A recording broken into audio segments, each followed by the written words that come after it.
Maagang pamasko para sa pamilya Veloso ang ibinalita ni Pangulong Bongbong Marcos na uuwi na ng bansa si Mary Jane. Ang hiling ng kanyang mga magulang sa halip na sa kulungan, tuluyan na nilang makasama ang kanilang anak. Narito ang report ni Mon Gualvez.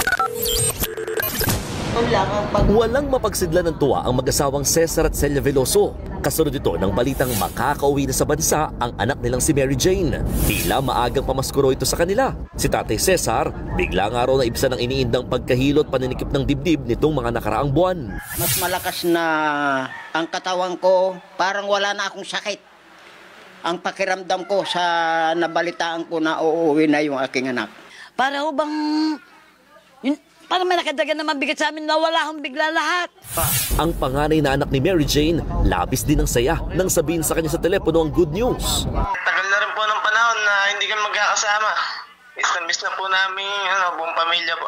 Sa kapas po magkakasama-sama na kami at mabubuo na po yung pamilya namin.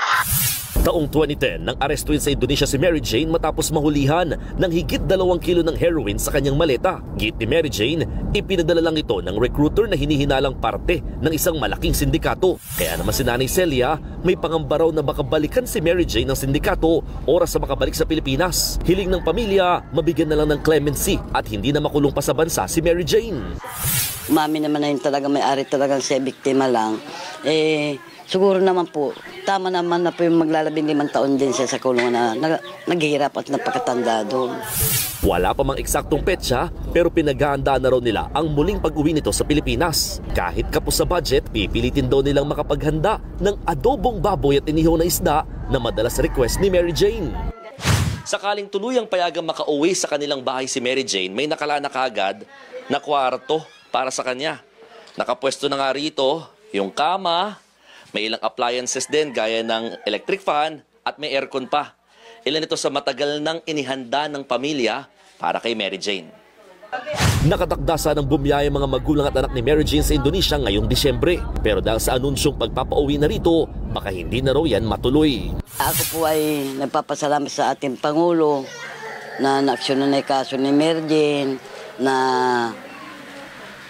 naalala niya yung kaso ni Mary Jane na matagal na po naming nilalapit. Papasalamat ako sa kanya at natudugunan na rin ang hiling namin sa kanya na sana matulungan niya yung aking anak na pauwiin na dito sa Pilipinas.